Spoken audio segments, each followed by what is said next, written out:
Yeah, All right. let's hit it. Ooh, let's hit it. I like that. Well, welcome back to Tales from the Service Industry. I'm Bill. I am here with Ms. B, Hey, guys. with Liz, our resident deviant. Hi, team. And as a special guest, we have a longtime listener, first-time caller that's actually patched into the TFTSI studios. And I'd like to welcome Sue to the program. Hey, everybody. Welcome on. We're so excited to have you. Thanks for having me, guys. Well, thank you for being here. So, Sue, as we normally do with people in the studio, we'd like to ask you to share a little bit about how you got into the service industry. I entered the service industry officially when I was 20 years old. First in a property management company, and I worked there for a good 3 years. And then I moved on to a new position at a full-service hotel. And that is where I encountered Bill. Ooh, so we you were worked workmates. with him. 5 years we worked together. I'm so sorry. Yeah. Was it that little? Years. It was 99 to 05, right? Or 04? Oh, yeah, that's right. 04. 1999. It was the millennium. That's how far back we go. So what was your role when you worked with Bill? I was a relief night auditor. I'm so sorry. Oh, yeah. Oh, So my gosh. Friday night, 10 p.m., 6 a.m. Oh, my gosh. Saturday night, 10 p.m. Oh, to so 6 no a.m. social life. Oh, no. Well, when you're that age, I mean, that's all you want to do is go out with your friends. I admitted myself to nothing. Wow. Then on Sunday, got the day off so I could sleep half my day off. And then I would come back to work on Monday. Wow. Work Monday, Tuesday, Wednesday, and then I had Thursdays off, and then I would start on Friday. I didn't even have 2 days off in a row most of the time. Oh, my gosh. So, yeah, it was intense. I was always on time. I never called out sick. Well, that's good because we appreciate you. Because who has to cover the night audit? Miss B. It's the relief. It's the FOM, right? Yeah, the that's front me. office manager. So you have to have some good stories from your night audit days because I've just from the few shifts I've covered, I have some crazy stories. So I need to hear some of your stories. Oh my goodness. You know, when they have that saying, the creeps come out at night. It's Creeps true. come out at night, right? And then, you know, there's that saying, like, nothing good happens after midnight. It's There's true. another saying. Yes. Oh my goodness. It is true. We had everything from fire alarm going off. We had flights that would get canceled. Then we would have a, shuttle return with 35 people who had checked out of our hotel wanting to get back into the room that they had just checked out of because they said, well, we paid for that room and I want to get back into it. And I'm like, well, actually you didn't. You had a late checkout till 2 p.m. Oh my gosh. So I can't check you back in that room. And I would have people arguing with me going, I know there's no housekeeping staff here. Let me back into my old room and we'll just call it a day. And then I'm looking at the load. Oh my God. Or, the room block. And, the management, he would make these room blocks and have everything like Tetris. Because this was a hotel that was sold out year round. Oh, wow. There was no extra back pocket room. Yeah. Right. So I would have people come back, start yelling at me. I'm like the nice little girl at the desk. Oh. And it's just me and one freaky security guard and one houseman. That's it. I still have nightmares to this day where I will be at work and a bus of people show up and they line up in the hotel lobby and I can't make keys or I can't find a room for them. Dude, those are my nightmares right now. Those are my nightmares. So it stays with you. And so that's why this podcast is so important. I view it as therapy. Yeah. It helps me go through these traumatic times. And then also we would have crazy people, and it was mostly drunk tourists who would show up at our hotel thinking that it was their hotel, but they were at the wrong hotel. That's funny. Yeah. My key doesn't work. And I'm like, who are you? Blah, blah, blah. And I'm looking up in the system like, are you staying with another party? And he's like, no, it's just me. I want my room. My room key won't work. And I'm like, do you have any idea on you? And I'm looking him up and I'm like, sir, I can't find you in our system. And he's like, I just checked in earlier and I went to the luau. And then they start cursing at you and it's all your fault. They're like had 7 Mai Tais by that time. And you can smell the rum and the dark rum floater and the pineapple coming off of them. They're sweating it out by now and they're all sunburned. Great. That's the tropical hangover look that they come. This just makes me want to go on vacation. The one guy, I said, I'm so sorry, but like, you're not registered here. I said, you have your room key. How about this? Show me your room key. And he gave it to me. And I went, sir, This is the wrong. this chain. You're at the wrong hotel. I go, Like, you took the "Why don't wrong you find out shuttle. where you belong. Oh my And then I would gosh. I'd get on the phone and I would call the hotel. I think we have one of your people here. That's so They're funny. like, well, can you give us a description? I'm like, sunburned tourist with an aloha shirt Could you be more specific, coming please? for you. That stinks like But I have rum. one. Again, could you be more specific, please? Okay, so I want to know. This could be a question for the two of you, but since you're our guest, I'll have you go first. What was your favorite part about working in Hawaii? The beach. People. The No, people? Really, seriously, the people. I mean, it's the hospitality industry. Yeah. Right? It is an extension of our home. If you had someone coming to your home, what would you do? Wouldn't you give them the best towel and the best bed and the best food? Yeah, And of course. Being in the hospitality industry, you want them to have the best experience. And so the biggest highlight of my life was I got to talk to people every single day who were Aw. so thankful to be able to come to the islands. You know, people came for anniversaries, people came for family reunions, some came for, honeymoons. Some people came because they were dying of cancer. And this was Wow. probably their last trip together as a family. And I really learned, like, everyone has a story. Yeah. And if I can make their life a little happier by being nice to them or helping them or telling them the best restaurant to go to so they don't waste their time. I mean, I truly enjoyed my role as a customer service person. Wow. And so I would say that was my most favorite part, is that it's a very special place. And if you haven't ever been there in your life, you need to make it part of your plan. Said I'm It going is right just now. another world. Mm-hmm. It's unforgettable. Would you agree, Bill? You know, Sue, I will tell you, that was very sweet and heartfelt, but that was not my opinion of it. Hey, there's always two sides to a coin. My favorite part Oh, do of tell. my favorite part of working in Hawaii is the fact that you could mess with people in ways that are absolutely ludicrous, and people would eat it up. They would believe it. You're so twisted. Oh my God. 100%. All right, example. 100%. You're going to have to share. The coworker that we had that I would like to work with the most, it was Chuck. Exactly. He and I would always Correct. work together. So this one guy that was on the team, Frickin' frack. yeah, absolutely. Loved working with the dude because we shared a really similar twisted sense of humor. And we had this Definitely. ability to kind of ad lib off each other when people would ask us stupid questions. Yeah. And one day this dude rolls up to the front desk and he says to us, "Where do you guys live?" And we both said, "Not too far from the hotel." And he goes, No, but like, where do you really live? What? So we again both said, "Well, not far from here." He goes, No. Like, when you're not working, where do you live? Like, I live here, bro. Yeah, well, it turns out that he didn't think that anybody that worked in the hotels lived on the island. He thought it was just like literally all tourists. So the two of us just immediately started playing off each other. And it's like, oh, I get what you're saying. Yeah. So, we do a 10-day stint. Shut the F up. Like we're always on a 10-day run. On that 11th day, we fly home. We're off work for 10 days. And then we come back and we work a 10-day stint.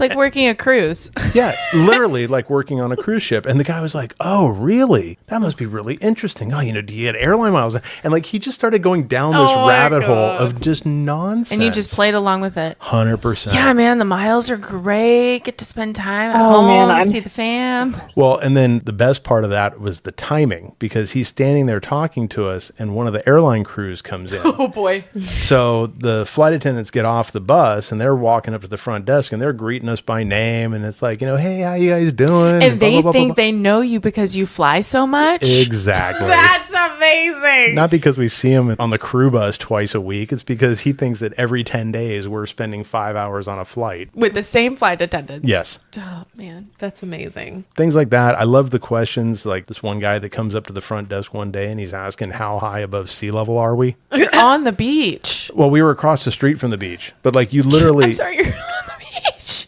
yeah, it's a 2-lane road. I think we're at sea level, To the sir. ocean. Right. And I remember at that point with that dude, I kind of leaned over the counter and looked to my left, and he did too. And At the beach? yeah, you could see the ocean. Oh across my the street. God. The sea? Yeah. I looked at it and I'm like, about 6 feet.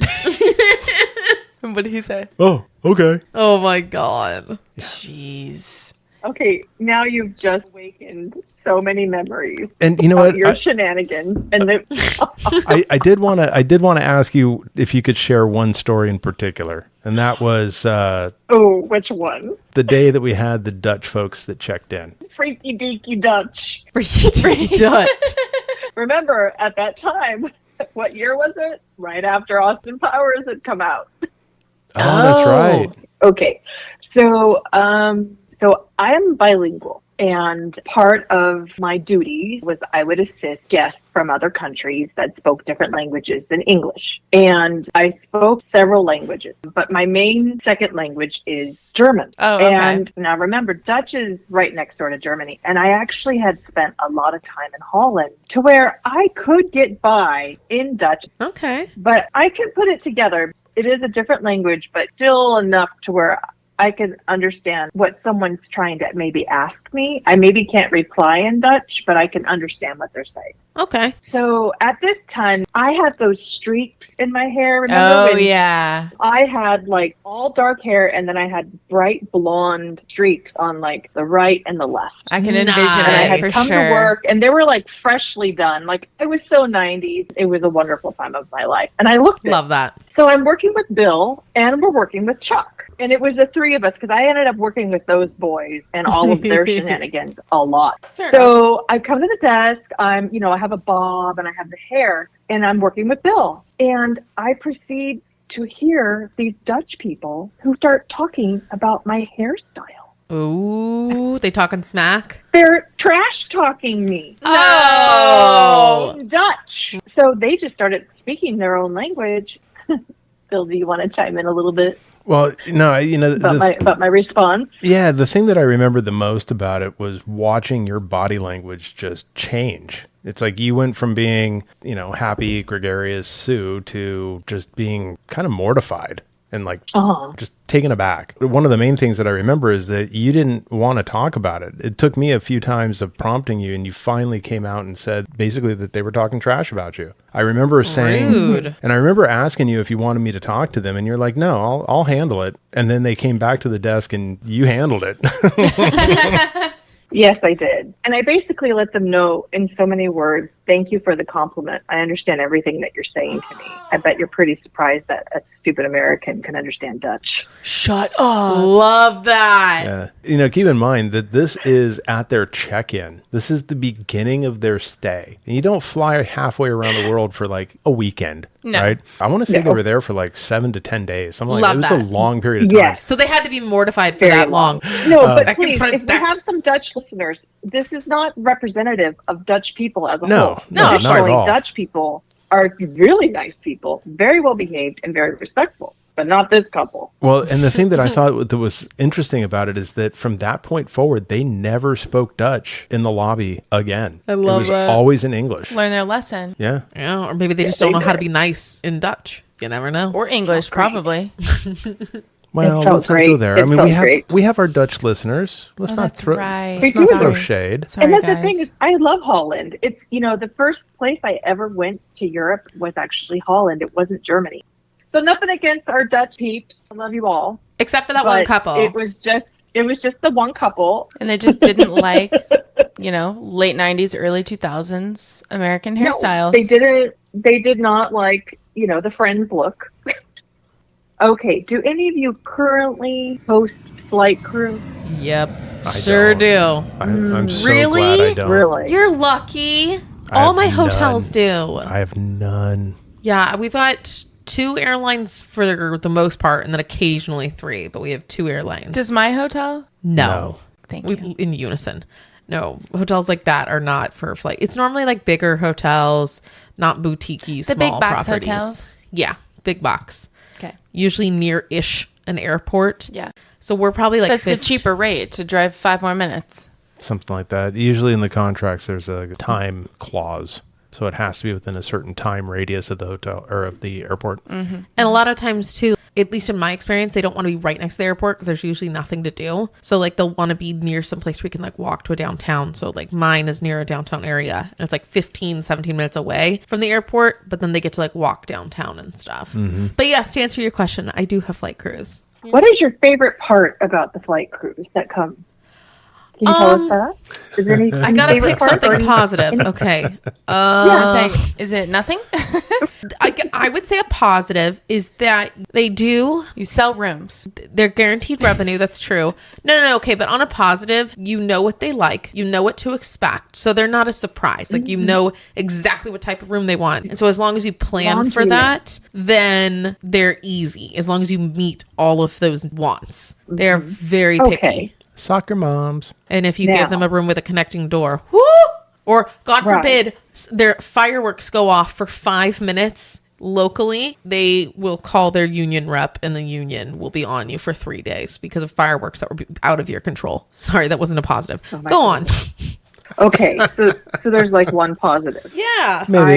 Maybe one. I think we were at this time, so this is again 9/11. We literally had crews that got grounded at our hotel. We had a certain airline from another country that would stay at our hotel before 9/11, and their flight attendants were just a more younger type of crew of younger people. So, Bill, do you know what airline she's talking about? Absolutely know which airline it is. And here's the best. And Wait, Sue. Hang on. Yes. Here's the best say it. salacious piece of trivia for this hotel, this airline. Okay. The GM ended up marrying one of the flight Shut attendants. up! He did. And they met at the hotel with like her course. checking in? Oh yeah, at the hotel. She was on duty. Obviously, he's working there. Yeah. Right? Yeah. So real hard to enforce those non-fraternization Love rules. Right. Are they still married? I don't want to get into personal information, Yeah. True. but they are still together, and it was a great match. But that same airline, Okay. when 9/11 hit, it went into bankruptcy and went out of business. What? So And all were the they flight stranded? attendants got stuck No way. instead of being Like taken care of and very demanding. Their entire persona was the very demanding crew. Yeah. Very, I'm supposed to have a suite. I want this. I want that. And then all of a sudden, like overnight, They don't have jobs. It's the news. And then even getting them off the island and back to where they were from was rough too. Dang. You know, now that I'm older, they're girls. I mean, Yeah. they're the beauty of youth in their 20s, maybe early 30s. the 30-year-olds were the Okay. veterans. Oh yeah. Wow. Oh, yeah. And so to see them go from being this demanding, I want a suite, to, I don't have a way to pay for my room and I can't get a hold of my mom. Oh, that's so sad. That's We're crazy. really sorry for you, but you were horrible to us the last Yeah. 6 months. Yeah, we don't Right? have so much sympathy for you now. It's called karma. Right? You know, It comes back to you. Yeah.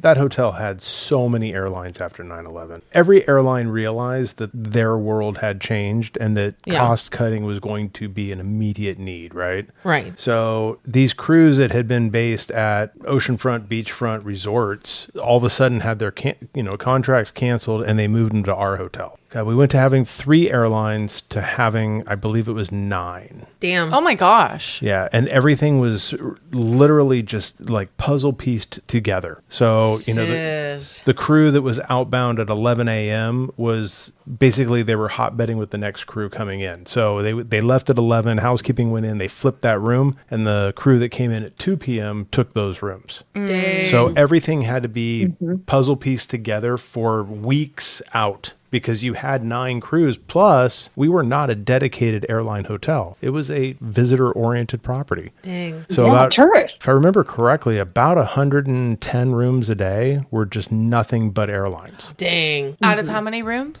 265. Oh my gosh. It's Yeah. almost half your hotel. So, you figure literally every day you've got about 110 check-ins and 110 check-outs Damn. before you even get another visitor, right? So it was interesting. Housekeeping must have loved that. Yeah, right? We actually had housekeeping down to a science. Okay. It was amazing. So, Bill, what was your role at this time at the hotel? I was front office supervisor. Okay. Nice. But, you know, a lot of those crews had really deep resentment from being transferred from their oceanfront, beachfront hotel To across the street? Across the street. It was a huge ordeal. I mean, it was... They were just pissed to be there. And they took it out on you. Well, it's funny that you use that term. Oh, yeah. We had more than one flight attendant that were very open about their displeasure of our property. And one of them would protest it by putting all of the linen in the bathtub And then- pissing on it. and I think you've urinating told on 'em. Yeah. this story at some point in time. Oh, I've shared most of my favorite flight attendant stories in any of the previous episodes. That's crazy. But yeah, we identified who she was. She never came back to the She? property. She. That's such guy stuff. Wait, I'm sorry. She would put all the linen in the bathtub and what, like sit on the edge of the bathtub? That's wild. I don't know the delivery logistics. I just know the end result. That's probably what I would do. What about you, Miss B? I wouldn't be on the towel, so. Well, no. You've never peed in a bathtub? No. Oh. I'm sorry. Have you?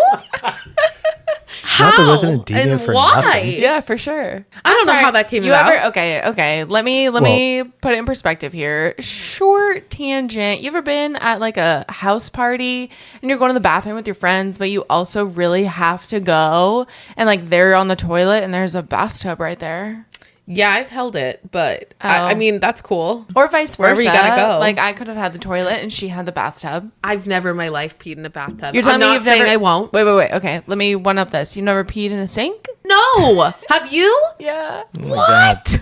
Ms. Have B, you, Bill? Ms. B, have you not lived? Yeah, right? Okay, I have peed on curbs, and I thought I was wild. I've done that too, yeah. But a sink or a bathtub, no, not so much. Oh, Bill, sink, bathtub? Well, there was no or. Oh. Yeah, I mean, there's been times with both. Wow. Yeah. Apparently, I'm not living. Okay. Well, men can go anywhere. Like, Yeah. As we Shout out to my brother. discussed. yeah. Shout out to my brother. Used to pee on the side of the house. Okay, as long as there was like a weekly routine to like hose the side of the house down. Well, he was really little, and we Okay. just, we saw it happening one day. We ran and told mom, so they Mom. fixed it. Okay, Little boys. Sue, I gotta ask you, have you ever peed in a bathtub or a sink? Never in a sink. I think But a bathtub? I will hold it. Oh just my think- god. I'm never in that much of a rush. I can wait. Sometimes it sneaks up on you. All right, that's your deviant segment of the evening. No. We got one more. Oh god. No, bring that's, it. that's my deviant segment. Oh. Yeah. Oh. Deviant as in the presenter, not as in the Correct. subject matter. Correct. Okay, can I still sneak in a deviant one? Yes. Absolutely. This is also from our airline friends. Okay. The ones that you were... can be resident deviant for a segment. I'll take that torch. So this is one of the airline crews that would complain about being at this different hotel, right? Okay. Ended up catching 3 of them in the hot tub together. Love that. Yeah. Doing what? Exactly what you're out. thinking. Singing Kumbaya. No, it Just wasn't. enjoying the bubble. It wasn't that, but I'm sure they were talking about God in one way or another. Oh. Yeah, they were. Don't. Not in a public hot tub. Come on. So nasty. Okay. Anyway, I have another story of a very badly behaved flight attendant. Ooh, bring it. wait, I Bill, just did you remembered finish? it. Did you finish your story? No. Yeah, I No. mean, it's just salacious behavior just with all of them. I mean, from hot Bad tubs. behavior, Yeah, even from hot more. tubs to getting ripped at the bars to... Oh, one of my favorites was the airline captain that signed out a bike that then got into a car accident. Broke both his legs. Oh my God. Yeah. He flew over. Didn't he fly over the handlebar? Flew over the handlebars and the car. I mean, it's sad. It's sad, but he was an idiot. Yeah. Sounds like it. They tried to pin it on the hotel because the hotel provided bikes for the air crews at no charge. Stop. Yeah. But did they sign a like liability agreement? Oh, yeah. Well, then it's their fault. Oh, yeah. But still, Oh, it they doesn't had matter. to I sign mean, their life away. yeah, you had 250 people in an air crew that couldn't leave that night. It's expensive. Yeah, it is. The flight attendant stories and stuff were some of my absolute favorites, though. Like just the stuff that happened. I can't even tell some of my favorite stories about the flight attendants because we would have to change the rating of the podcast. Oh my god. I mean, just the salacious I got behavior. the PG-13 one. We saw affairs going on. I was gonna ask if there were Oh, any all like the hookups. time. There were a lot of affairs that we witnessed. You've got a very small front desk team that sees these crews coming in regularly, and we see a lot. You observe. Oh, yeah. You're watching a soap opera. So both these flight attendants worked for the same airline. They were based out of the same city. It turns out that he had a wife who worked for the same airline Oh, no. that would frequently fly the same destination. Uh-oh. How do you not expect that something is going to come out about that? Eek. Yeah. And eventually it did. Yeah, makes sense. It was not good for anybody that had been involved. Oh, that sucks. Guys, I currently have 2 flight crew with the airline that stays with us. And every time they stay, they are divas. They always demand their rooms are connecting. Ooh. And if they are not connecting, they throw full-blown fits. And so they stay in connecting rooms every single time. And I check them in. And I thought that was the weirdest thing ever. And I asked my coworker, I'm like, why do they need connecting rooms? She's like, oh, that's so-and-so and so-and-so. They're here every other week. She's like, it's because they're both married and they have to have connecting rooms. So regardless of what room they're in, if the phone rings and it's their spouse, they can run and get it. I thought it was because they didn't want like other people seeing them going from room to room. That's what I was thinking too. I don't feel like they're very discreet. What spouse is calling your hotel room? Like, why aren't you just calling your check on cell you. phone? To make sure you're in the room. Why are you not out of married? the town. Why are you married? Because they're terrible people. Do all phone calls have to come through the PBX? Yes, At this you cannot location? dial directly to the room. Oh, that's how your staff Okay. knows? Yeah. Because Yeah. they get a lot of calls saying, hey, can you transfer me to like this room? Yes, my husband's room. It's blah, blah, blah. He's in this room. So, Sue, okay, you're telling us about a badly. Oh my goodness. behaving. Okay, so the same airline that went out of business had a flight attendant who was not only on his own planet, I think he was on his own galaxy in Okay. how he viewed himself was beyond all norms that anyone on our planet could actually fathom of entitlement. So we're working, it was just 2 of us girls, and it was the end of the night, but it was just the 2 of us that night. So we had just got done checking in this airline with the really entitled flight attendants who all want a suite. They want to be by their friends. Why can't you move us? You know, and then they would find out about this other room that we had up on the top floor that was like the room that the owner would stay in of the hotel. And they'd be like, we want that room. Like, that's not available Your for airline you. does not cover that room.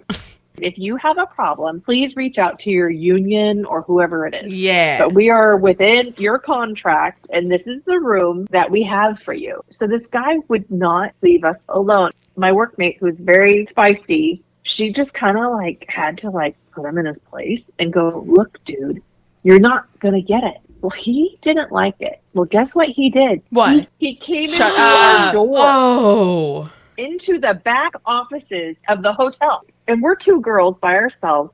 And we're kind of like sitting in this other little back office where like the reservations people would sit during the day. Uh-huh. And all of a sudden there's a dude in our safe space. Oof. And it's scary. Like when you're a girl and there's a man who is somewhere he should not be, it's frightening. And he goes, I just had to tell you that I didn't appreciate the way you talked to me and blah, blah, blah. And she stood up and walked towards him to where he started like backing up. And she's like, I don't go on a plane and tell you how to serve the coffee. Amen. I don't tell you how to serve the food. And I don't go into the cockpit and tell the pilot what to do. And Yeah. she said, get out of here before I call security, even though there was no security call. Oh. Hey, And sometimes he's you gotta like- bluff. He's like, gosh, you don't have to overreact. And she's like, get the hell out. Love and then that.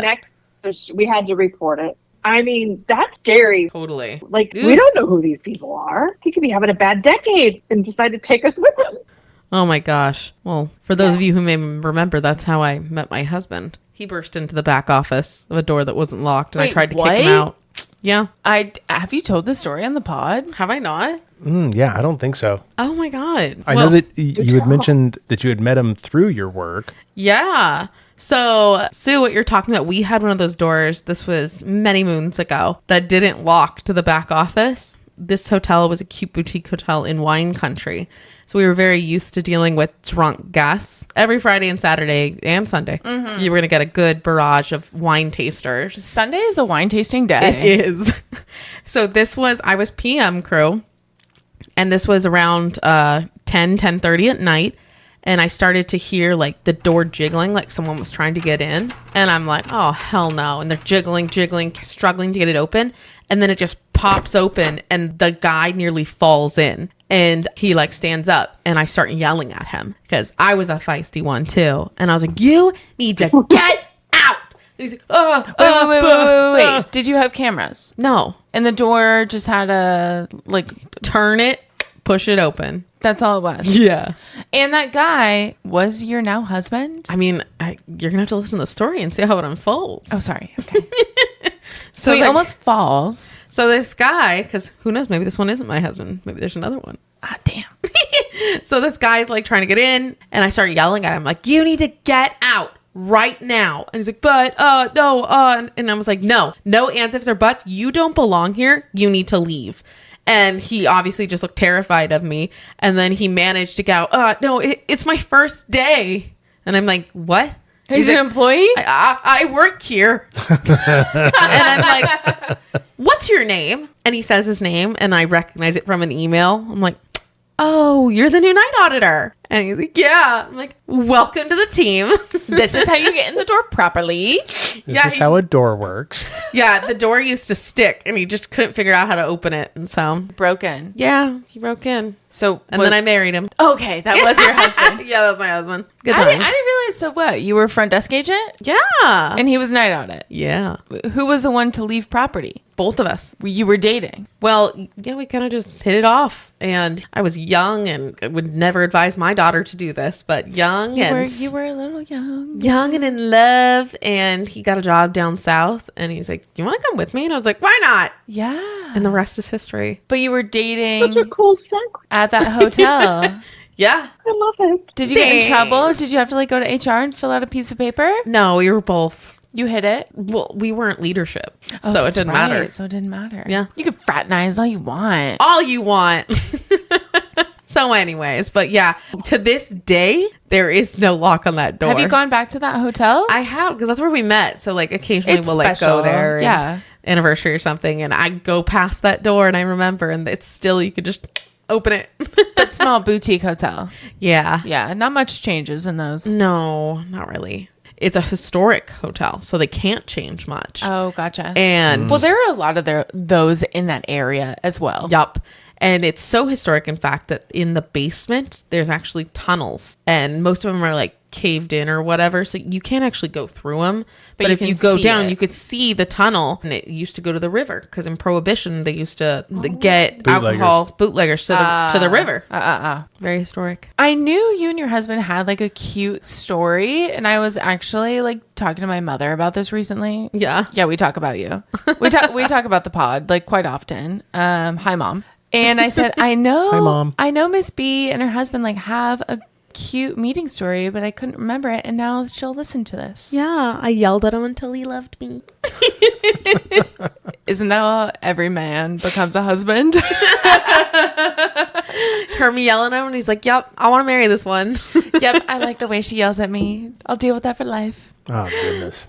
Good times, guys. Hasn't worked for me yet. Okay. Anyway, I need to stop making Keep those trying. jokes. Keep trying. Yeah, you know what? Stopping is a good idea all around. So, Sue, a quick question before we wrap up for the evening. I know that you're a longtime listener. Which one is your favorite episode? There's so many amazing ones. So, it was hard. But truly, I think my favorite title of all was the one that says, I like big boats and I cannot laugh. Yeah. Oh my gosh. I love that episode so much. Me too. I remember at the end of that episode, me just making up boat puns to try to come up with titles. And some of them just did not float.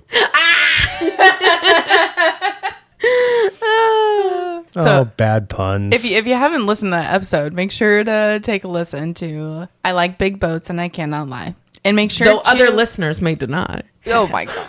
Oh, God, make it stop. And make sure if you have any stories or comments or questions for us to shoot us an email at og3@tftsi.com. And if you- don't forget to follow us and like us on all of our social media platforms. We're there, including TikTok. TikTok and Spotify and YouTube, Apple Podcasts, all the good ones. Yep. Oh, and our website too. You can find us at tftsi.com. Yeah, nice and short, so it's easy to go to. And the great thing about it is there is a little form on there that you can enter, your little story or just say, hey, I want to be on the show or I want to submit a story, and you can send it to us. It's really quick and easy. Yeah, and you can come and join and speak with us just like Sue did here. That's right. Even if you're not near the studio, you can always call in. Yeah. right. Well, once again, thank you, Sue, for being here. Thanks, guys. Have a good rest of your night. You too. You too. And we'll see you guys again in 2 weeks. Bye. Bye.